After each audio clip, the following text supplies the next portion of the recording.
Welcome, welcome, welcome, everyone. Welcome to the You've Championed Yourself, Who Are You podcast. I'm Chris Ferguson, your host. It has always been my dream to showcase people who have taken their dreams, ideas, and turned them into their reality. As they've reached beyond their personal struggles, pains, traumas, where so many other people give up and lose hope. There are those few who can walk through their obstacles and challenges, not know where it's going to take them. They trust themselves enough not to give up, to do the follow through in their personal life, their career, and in their relationships. They champion themselves. This morning, I have Sarah Salisott with me today, and we're talking about kids. And so let's, welcome Sarah into the group, into the podcast. Good morning, good morning, good morning. How are you? Good morning. I'm good. How are you? Tired but good. Tired but good. So this morning, you talked about being a foster care parent. Can we talk about that? Absolutely. Absolutely. So my family has been fostering for about 5 years, a little over 5 years. And we have long-term fostered a few children and short-term fostered a couple children as well. Okay. What made you decide to become a foster parent? Because that's a huge, huge commitment. Oh, absolutely. I think it's a bigger commitment than anyone can ever really be prepared for when they sign up. But when I was a kid, I kind of bounced around between my mom's house and my dad's house. And I just didn't feel really that I belonged in any one particular place. So as I got older, I said, you know what? For parenting, I want to be a foster parent. I want children to have a place where they really feel like they belong. And lucky enough, I met a spouse who was willing to go on this crazy journey with me. And we have become foster parents. I just want to honor you for that because not a lot of people can do that successfully because you're dealing with a lot of children with issues. Mm-hmm. And it's not the normal issues like they can't find their shoes or they don't know what to wear. They literally have traumas and pains in their life that they've endured at a young age. Their innocence was stolen. Mm-hmm. And so I have to honor you for being a foster parent because not many people want to take on that commitment to those kind of kids. I mean, I know what it's like to be unwanted. I know what it's like to be unloved. And I know how angry I was as a kid at 8 years old. Mm-hmm. And so in dealing with the kids coming into the house, how do you help transition them into the home? So we have had children come into the home in 3 different ways. We had emergency placement, where we got a phone call and within an hour they were at the house. We had pre-placement visits where we got to meet the child and they came to our house for a weekend to see if we were a good fit.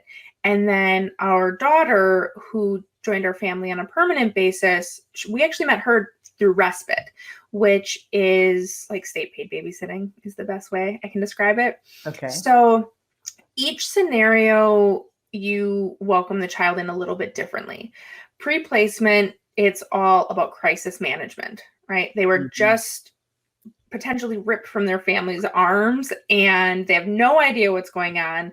They have no idea who these people are. They're scared, they're nervous, and there's a lot of insecurity. And for that, we have use the things that they come with as a comfort. So a lot of people want to wash everything right away, but we used what they came with as their comfort for them to sleep with that night. Because otherwise, everything is new. The people, the smells, the beds, the cribs, the whole shebang, the clothes, the food. So at least there was a little bit of comfort. And then we always try and reach out to find out what their favorite foods are, what their favorite stuffed animal is, and things along those lines. For our daughter that we did pre-placement visits for, she was a teenager or a preteen. And so we got to ask her. and find out what worked well for her. And we tried to just get to know each other a little bit during that weekend to see if we were a good fit to be her parents, and if we were going to be a good fit.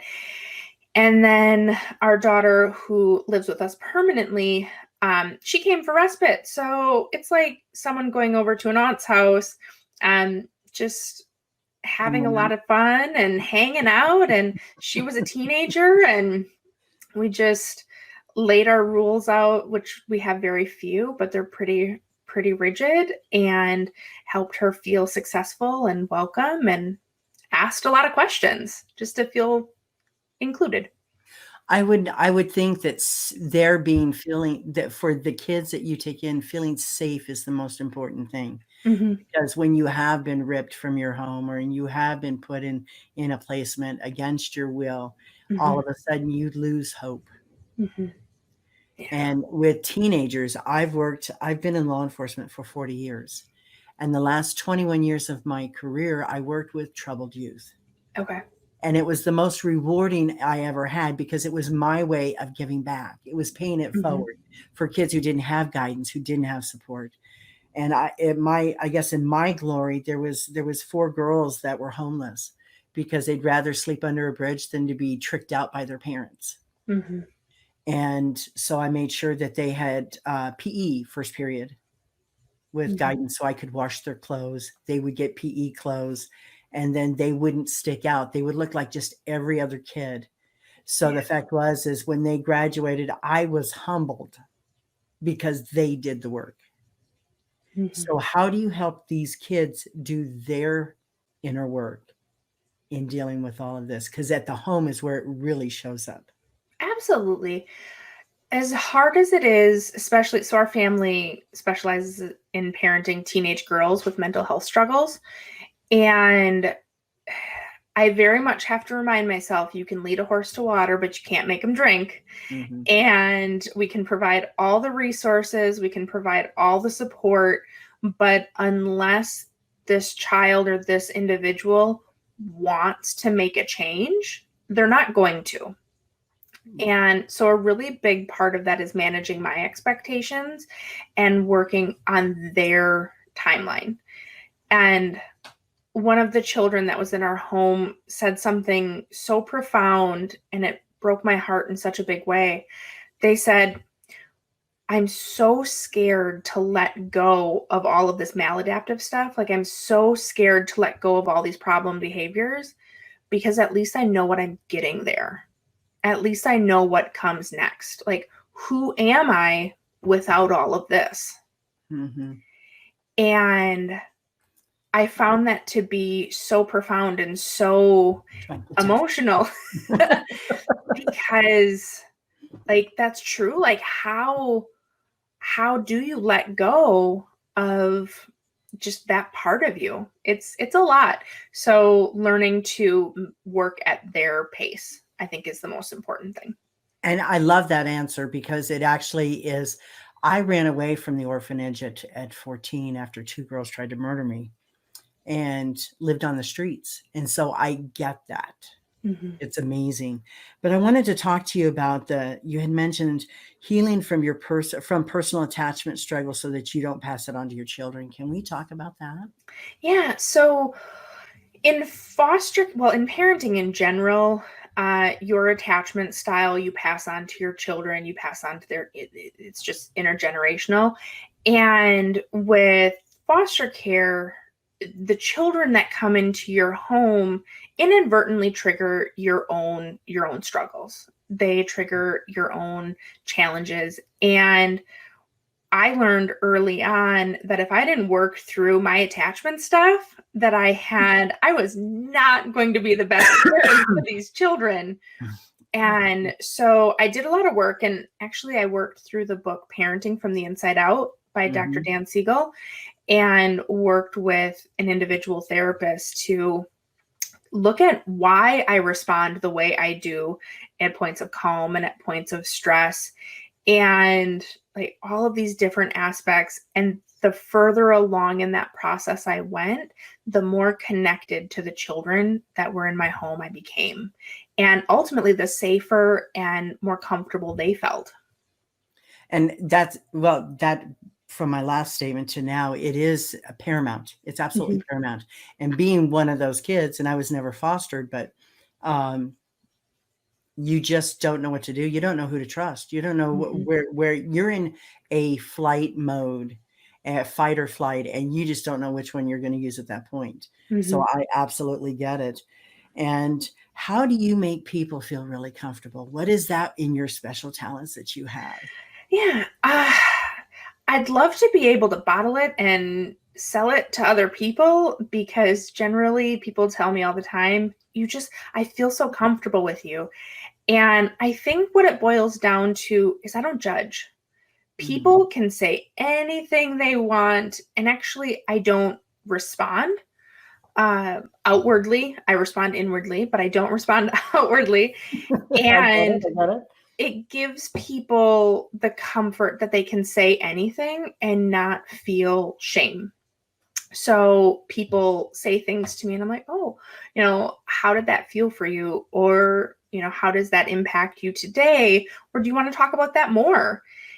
And it allows people to really step into whatever conversation that they want to have that they otherwise might not have been able to, which ultimately lets people feel seen. And when we feel seen, we feel safe, we feel connected, and that's all the difference. I think that's a beautiful gift to have for people, because there's so many people with my clients. I ask them, I'm teaching adults how to get in touch with their heart and their mind at the same time. And it's really, really interesting to know that people don't know their own power. They don't know what they're capable of doing. They don't know that. I know for me, when I was a kid and I started growing up, I didn't want anybody to know I was one of those kids. And so I made sure that I got an education, because that's paramount for a kid to change their lifestyle, no matter where they come from, no matter what color they are, religion they have. Education is the key. So in that, I just think that's an amazing, amazing comment that you made. I'm kind of like, ooh, I like this. I like this. I wish I would have talked to somebody like this when I was a younger person, instead of having to figure it out.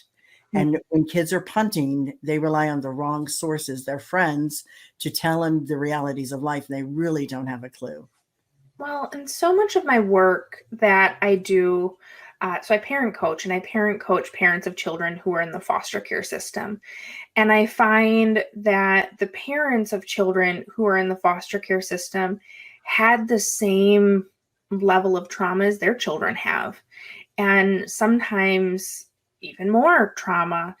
And they've never had someone to truly just listen and not judge and help them have change talk to, maybe change some of their maladaptive behaviors, or change some of their responses, or change some of their thought patterns.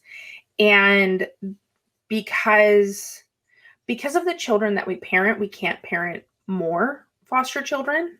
There's just limits to caring for specific children. And so working with parents of other children who are in the foster care system is how I'm doing my best to make a difference for as many children as possible. And I appreciate that, but I get it. I try to help as many people. I'm a people person, and I'm all about serving. And it was getting kids through high school that had no idea they were capable of it. Even though I was the chief of security at the high school, it was like, no, you can do this. And they were like, how do you know this? And I said, I see it in your soul. I see it in your being. You just haven't tapped in. So I love that. And how do you go about helping people through their mental blocks and help keeping them from getting stuck? So I am trained in motivational interviewing. And it's an evidence-based modality that ultimately is asking really great questions and reflecting to people what they're saying. Because the reality is, I don't have the answers. And I tell my clients that all the time. I don't have the answers to how to change your life. I don't have the solution. I don't have a magic wand. I'm here to help people realize what they already know. And everybody has the answers in them. They just need to have the courage and support to take action to make a change. So I pretty much hold up a mirror and say, hey, this is what you think. Is that something that you want to work on and change? And they're like, oh my gosh. And it's like, yeah, this is you. This is all you. And in addition, it's also having someone care about you in a way that other people typically don't, because people look at someone who abuses substances or is chronically homeless or, insert any other struggle, and they judge. Yes. And I am a firm believer of everyone is one bad situation away from CPS involvement. So I'm not here to judge. I'm here to support. Well, there's so much truth to that too. But the other part about it is and it's like I always say, there's a difference between sympathy and empathy. Mm-hmm. Empathy, I take on your issues and I tell you how to do it and what to do it. And when it fails, it becomes my fault. Mm-hmm. But with empathy, I always ask, or I always tell people, wow, that's terrible. How are you going to fix it? Mm-hmm. And by doing that, it stops that victimhood mentality and puts them in this mentality of empowering them to how am I going to do it? Let's start thinking about that instead of the whoa, all kinds of craziness. Mm-hmm. And so I really appreciate, I love that. I love that. And the one other thing is when you talk about foster care and adoption, I don't think that has a big enough voice. And when I saw your profile, and the reason why I was really excited for you to come on is because it's one of those subjects that people just don't talk about. People just don't know. And then when it all hits the fan and all of a sudden they have to make a choice in life, or their children decide, I'm tired of your ruling, I'm going to start being a behavior issue. It's a problem. And so then they just don't know. So I loved it. You're one call away from a crisis call for help for your children. Mm-hmm. And so that was amazing. When you, how hard is it for you when a child leaves after they've been with you for a while and you've made some progress in them, in their life? What do you go through? It's excruciating. So I may get a little emotional here. Just giving you a heads up. Okay. We've had 3 children leave our home after a variety of times. And you would think like you become hardened and you're like, yep, it's okay. Like they're going on to bigger, brighter, better places and everything is really great. And they never really leave you. It's just, these children have a place in my heart that it takes a really long time to come to terms with. And we had one particular child who was in our home for a number of years. And she left our home about a year and a half ago. And I have I've missed her ever since, every single day. And I think I always will. And that's okay. And I think that's important because she matters and she mattered. And I think when you stop having those sort of feelings when kids move on, like really missing them, not like laying in bed, can't get out of bed, kind of missing them, but like functional missing them. An emotional extraction from you because you're all heart and all love. And then all of a sudden, for whatever reason they leave, it takes a piece with you. Mm-hmm.